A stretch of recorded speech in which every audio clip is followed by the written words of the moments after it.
मेरा नाम अमित है। मैं अपने परिवार के साथ एक छोटे से मोहल्ले में रहता हूँ। मेरी पत्नी सोनिया बहुत समझदार और खूबसूरत है और उसकी सबसे अच्छी सहेली रिया हाल ही में हमारे घर आई है। सोनिया के कॉलेज के दिनों की दोस्त, जिसकी बातें हमेशा हंसी और मजाक से भरी रहती हैं। पर उस रात कुछ अलग ही हुआ। जब मैं आधी रात को अचानक बाथरूम जा रहा था, तभी मुझे महसूस हुआ कि कमरे की लाइट हल्की जल रही है और मुझे लगा कि शायद कोई गलती से लाइट जला गया है। लेकिन जैसे ही मैं पास पहुंचा, देखा कि रिया खड़ी मुझे देख रही थी। उसकी आंखों में कुछ नमी और मुस्कान का मिश्रण था। मैं चौंक गया कि आधी रात में वह यहाँ क्या कर रही है। उसने धीरे से कहा, अमित, तुम्हें मुझसे कुछ बात करनी है, कृपया ध्यान से सुनो। मैं डर और उत्सुकता के मिश्रित भाव से उसका जवाब सुनने लगा। उसने धीरे धीरे मेरी ओर कदम बढ़ाया और बैठने का इशारा किया। मेरी सांसें तेज हो गईं, क्योंकि ऐसी स्थिति में मैं समझ नहीं पा रहा था कि क्या करना चाहिए। उसकी आंखों में एक जादू था जो मुझे अंदर तक खींच रहा था। मैंने पूछा, रात के इस समय यहाँ क्यों? उसने हल्की मुस्कान के साथ कहा, सोनिया सो रही है, मैं बस कुछ बात करना चाहती थी, बस तुम्हारे साथ। उस पल मेरे दिल की धड़कनें तेजी से बढ़ गईं। मैं डर और उत्सुकता में चुप रहा। वह मेरे पास आई और धीरे धीरे कहा, अमित, मुझे पता है कि तुम्हारे और सोनिया के बीच बहुत प्यार है, पर कभी कभी इंसान की भावनाएं कुछ और ही कह देती हैं। उसकी बातें सुनकर मैं चौंक गया, क्योंकि मैं समझ नहीं पा रहा था कि वह क्या संकेत दे रही है। लेकिन उस आधी रात की हवा में कुछ अलग ही एहसास था। वह मेरे हाथ पर हल्का सा हाथ रखा और मैं अपने आप को रोक नहीं पाया। हमारी आंखें आपस में मिली और जैसे ही उसने करीब आने की कोशिश की, मेरे दिमाग में सोनिया की तस्वीर आई। पर उसी डर और जुनून के बीच मैं खुद को संभाल नहीं पाया। वह रात जैसे हम दोनों की यादों में हमेशा के लिए बस गई। और अगले दिन सोनिया ने मुझे मुस्कान के साथ कहा, रिया ने बहुत देर तक सोचा कि तुम्हारे साथ बात करूं या ना करूं। लगता है उसने रात को हमारी बातों को अपनी यादों में रखा। मैं चुप रहा, लेकिन मेरे दिल में अभी भी वह आधी रात की कहानी लगातार घूम रही थी। हर बार जब मैं उसे याद करता, एक अजीब सी गर्माहट महसूस होती। और यही मेरी जिंदगी की सबसे गहरी और सबसे खतरनाक रात थी, जब पत्नी की सहेली ने पहली बार मुझे आधी रात में बुलाया। और उस रात ने मेरी जिंदगी के सारे नियम बदल दिए। अगले कुछ दिनों में रिया का घर में रहना हमारे लिए धीरे धीरे आम होता गया, लेकिन मेरे दिल में वह आधी रात की घटना बार बार घूमती रहती थी। मैं उसे देखता, पर अपने आप को रोकने की कोशिश करता। रिया भी हमेशा मुस्कुराकर सामने आती। उसकी हर मुस्कान में कुछ जादुई असर था, जो मेरे दिल को गुदगुदा देता। कभी कभी वह मेरी मदद करती, किचन में काम में, बच्चों के होमवर्क में, और कभी कभी बस मेरी ओर देखती। और मैं उसकी आंखों में जो कुछ भी देखता, वह सिर्फ इत्तेफाका नहीं लग रहा था, बल्कि एक खामोशी भरी कहानी का हिस्सा था। एक दिन मैं घर पर अकेला था। सोनिया बाहर चली गई थी। रिया मेरे पास बैठी और धीरे से बोली, अमित, मुझे पता है कि तुम्हारे और सोनिया के बीच बहुत प्यार है, पर कभी कभी इंसान की इच्छाएं कुछ और ही कहती हैं। मैं हक्का बक्का रह गया। उसके शब्द मेरे दिमाग में कई बार घूमे। मैं सोचने लगा कि क्या मैं अपनी भावनाओं को दबा रहा हूँ या सच में नियंत्रण खो रहा हूँ। उसने धीरे से मेरी तरफ हाथ बढ़ाया और कहा, बस महसूस करो, मैं यहाँ हूँ, किसी को कुछ पता नहीं चलेगा। उस रात की खामोशी और हमारी बातचीत में एक अजीब सी गर्माहट थी, जो मेरे अंदर पहले कभी महसूस नहीं हुई थी। लेकिन अगले दिन जब सोनिया लौट कर आई, मैंने खुद को संभाला और उसके सामने पूरी मासूमियत से पेश आया। पर मेरे दिल के अंदर चल रहा तूफान कोई नहीं समझ सकता था। रिया की मौजूदगी हर समय मेरे ध्यान में रहती। उसकी बातें, उसकी मुस्कान, उसकी हल्की छूने, सब कुछ मेरे लिए एक नई दुनिया की तरह थी। और जैसे ही रात आती, मुझे वह आधी रात की घटना याद आती और मैं खुद को रोकने की कोशिश करता, लेकिन दिल और दिमाग दोनों कहीं ना कहीं उसकी ओर खींचते रहते। धीरे धीरे मुझे एहसास हुआ कि सिर्फ प्यार ही नहीं, बल्कि रोमांच और खतरा भी इस कहानी का हिस्सा बन गया है। क्योंकि पत्नी की सहेली ने पहली बार मुझे बुलाकर मेरी जिंदगी में एक नई आग जला दी थी। और अब मैं हर रोज उसके इशारों और मेरे अंदर उठती भावनाओं के बीच फंसा रहता, समझ नहीं पाता कि किसे चुनूं, अपने प्यार और अपनी जिम्मेदारियों के बीच। और यही मेरी जिंदगी की सबसे बड़ी उलझन बन गई थी, जो धीरे धीरे मेरे और रिया के बीच के हर पल को और अधिक खतरनाक और रोमांचक बना रही थी। जैसे हर दिन हमारी आंखों की भाषा में, हर हल्की मुस्कान में और हर अनकहे शब्द में एक नई कहानी छिपी हो। और मैं बस इंतजार करता रहा कि अगली रात क्या लाएगी, क्योंकि उस आधी रात ने मेरी जिंदगी के सारे नियम बदल दिए थे। और अब मैं जान चुका था कि इस कहानी का सबसे बड़ा मोड़ अभी बाकी था। जैसे जैसे दिन बीतते गए, रिया का मेरे और घर के बाकी लोगों के जीवन में असर और गहरा होता गया। हर बार जब मैं उसे देखता, उसकी मुस्कान, उसकी नजरें और उसकी बातें मेरे अंदर अजीब सी गर्माहट पैदा करती। लेकिन मैं खुद को बार बार रोकता, क्योंकि मैं जानता था कि सोनिया की मौजूदगी और मेरी जिम्मेदारी हमेशा सबसे ऊपर है। पर रिया के आने के बाद मेरी जिंदगी में सब कुछ उलझ गया था। मैं उसके करीब रहना चाहता, उससे बातें करना चाहता, लेकिन डरता भी कि कहीं मेरी भावनाएं बाहर ना आ जाएं और सब कुछ बिगड़ जाए।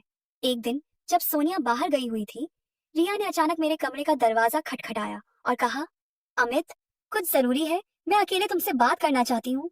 मैं हिचकिचाया, पर फिर भी उसे बुलाया अंदर। वह धीरे धीरे मेरे पास आई और मेरी आंखों में देखती हुई बोली, अमित, मैं जानती हूँ कि तुम्हारे और मेरी दोस्त सोनिया के बीच प्यार है, पर आज रात मैं तुम्हारे दिल की सच्चाई जानना चाहती हूँ। उसके शब्द मेरे दिल को झकझोर गए। मेरी सांसें तेज हो गईं और मैं समझ नहीं पा रहा था कि क्या बोलूं।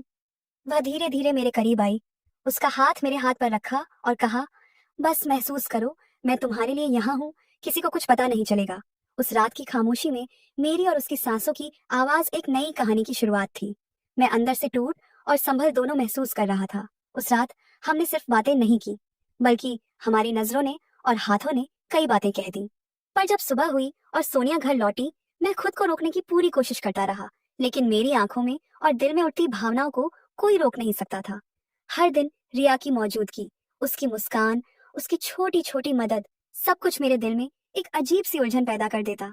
मुझे समझ नहीं आता था कि मैं क्या करूं।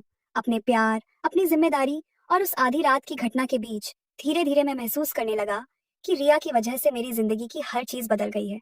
और अब मैं जान चुका था कि इस कहानी का सबसे बड़ा मोड़ अभी आने वाला है, क्योंकि मेरी भावनाओं का ये तूफान अब सिर्फ मेरे अंदर नहीं रह सकता था। और इसी भीतर उठती गर्मी और खिंचाव ने मेरी और रिया की जिंदगी को एक नए सस्पेंस और रोमांस की ओर बढ़ा दिया, जो धीरे धीरे हमारे हर रोज के रिश्ते, बातचीत और घर के माहौल में दिखाई देने लगा। और मैं बस इंतजार करता रहा कि अगली रात क्या लेकर आएगी, क्योंकि पत्नी की सहेली ने पहली बार मुझे बुलाकर मेरी जिंदगी में जो आग लगाई थी, उसकी लपटें अब धीरे धीरे हर दिशा में फैल रही थी। और मैं जान चुका था कि इस कहानी का सबसे बड़ा बदलाव अभी बाकी है, जो मेरी जिंदगी और घर की पूरी दुनिया बदल देगा। कुछ हफ्तों के बाद रिया की मौजूदगी घर में अब इतनी सामान्य लगने लगी थी कि सोनिया को भी महसूस होने लगा कि वह मेरे और बच्चों के जीवन में कितना महत्वपूर्ण हिस्सा बन गई है। लेकिन मेरी अंदर की उलझनें अब और गहरी हो चुकी थीं। हर बार जब मैं रिया के करीब आता, उसके हल्के हाव भाव, मुस्कान और उसकी आंखों में छिपी नरमी को देखता, मैं अपने आप को रोकने की कोशिश करता, लेकिन असफल रहता। एक रात जब घर में सब सो रहे थे, रिया फिर से मेरी तरफ आई। उसकी आवाज में हल्का डर और उतावलापन था। अमित, मुझे लगता है कि अब तुम्हें सच में बताना चाहिए कि तुम्हारा दिल क्या चाहता है। मैं चुपचाप सुनता रहा, क्योंकि उस रात की खामोशी में हमारी सांसों की आवाज, दिल की धड़कनें और हाथों का हल्का स्पर्श, सब कुछ एक नई कहानी की तरह महसूस हो रहा था। मेरी आंखों में आंसू और दिल में तड़प दोनों एक साथ उठ रहे थे। वह धीरे धीरे मेरे करीब आई और कहने लगी, मैं जानती हूँ कि तुम और सोनिया के बीच प्यार है, लेकिन अगर तुम्हारा दिल मुझसे कुछ कहता है तो मैं सुनना चाहती हूँ। उस पल मेरे दिमाग और दिल दोनों हड़बड़ा गए। मैं खुद को संभालने की कोशिश करता रहा, पर रिया की आंखों में जो प्यार, उम्मीद और हल्की नरमी थी, उसने मुझे भीतर तक झकझोर दिया। उस रात हमारी बातें सिर्फ शब्दों तक सीमित नहीं रहीं। हमारी आंखों की भाषा, हाथों की हल्की छुअन और खामोशी में बसती गर्माहट ने सब कुछ और गहरा बना दिया। अगले दिन जब सोनिया घर लौटी, मैंने पूरी मासूमियत के साथ उसके सामने पेश किया, पर अंदर का तूफान अब किसी के नियंत्रण में नहीं था। रिया की हर मुस्कान, हर हल्की मदद, हर छोटी बात मेरे दिल में नए जज्बात पैदा करती। मैं खुद को रोक नहीं पा रहा था, और धीरे धीरे मुझे एहसास हुआ कि आधी रात की वह घटना अब सिर्फ याद नहीं रही, बल्कि मेरे और रिया के बीच की नजर की भाषा, बातचीत और छोटे छोटे इशारों का हिस्सा बन गई है, जो अब घर के हर माहौल में दिखाई दे रही थी। हर दिन मैं उसके करीब आने और उसकी मदद पाने के बीच फंसा रह गया, और यही मेरे जीवन की सबसे बड़ी उलझन बन गई थी। क्योंकि पत्नी की सहेली ने पहली बार मुझे बुलाकर मेरी जिंदगी में जो आग लगाई थी, उसकी लपटें अब धीरे धीरे पूरे घर और मेरे दिल को झकझोर रही थी। और मैं जान चुका था कि इस कहानी का सबसे बड़ा मोड़ अब सामने आने वाला है, जिससे मेरी जिंदगी, मेरे रिश्ते और घर का माहौल हमेशा के लिए बदल जाएगा। और इस सस्पेंस और रोमांस ने हमारी हर रोज की जिंदगी को एक नई दिशा दे दी, जिससे मैं हर दिन सोचता रहता कि अगली रात क्या लाएगी और किस तरह हमारी अधूरी इच्छाएं, भावनाएं और खामोशियों में छिपा प्यार सब कुछ उजागर होगा। कुछ दिन बाद रिया की मौजूदगी घर में अब सिर्फ आम बात नहीं रही, बल्कि हर रोज उसके इशारों और हाव भाव से मुझे और मेरे दिल को नया उत्साह और उलझन मिल रही थी। हर सुबह मैं उसे देखता, उसकी मुस्कान और बातें मेरे दिन को पूरी तरह बदल देती। लेकिन मैं जानता था कि सोनिया की मौजूदगी और मेरी जिम्मेदारी हमेशा पहली प्राथमिकता है। फिर भी उस आधी रात की घटना और उसके बाद के पल मेरे मन से कभी नहीं मिटे। एक रात जब सभी सो चुके थे, रिया ने फिर से मेरी तरफ देखा और धीरे से कहा, अमित, अब तुम्हें अपने दिल की सच्चाई से सामना करना होगा, मैं बस सुनने के लिए यहाँ हूँ। मैं डर और रोमांच के बीच खड़ा रह गया। उसकी आंखों में कुछ ऐसा था जो मेरे अंदर की हर भावना को बाहर निकालने पर मजबूर कर रहा था। उसने धीरे धीरे हाथ बढ़ाया और मेरी उंगलियों को पकड़ते हुए कहा, बस महसूस करो, मैं तुम्हारे लिए हूँ। किसी को कुछ पता नहीं चलेगा। उस पल घर की खामोशी, हमारी सांसों की आवाज और दिल की धड़कनें, सब कुछ एक अलग ही दुनिया की तरह महसूस हो रही थी। मैं अंदर से टूट और संभल दोनों महसूस कर रहा था। अगले दिन सोनिया घर लौट आई और मैं अपने आप को पूरी तरह नियंत्रण में रखने की कोशिश करता रहा। लेकिन रिया की मौजूदगी, उसकी मुस्कान और हल्की हल्की मदद मेरे दिल और दिमाग दोनों को बार बार झकझोर रही थी।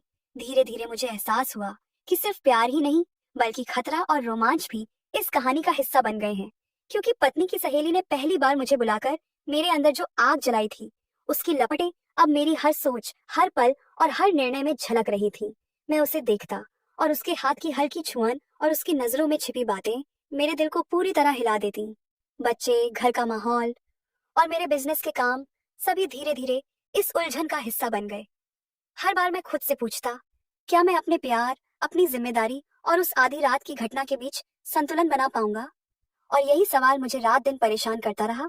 पर रिया हमेशा मुस्कुराती और कहती, भाई, सब कुछ संभालने का तरीका प्यार, समझदारी और विश्वास है, डरने की जरूरत नहीं। धीरे धीरे मैंने महसूस किया कि घर का माहौल, बच्चों की सोच, मेरे और रिया के बीच की खामोशियां, सब कुछ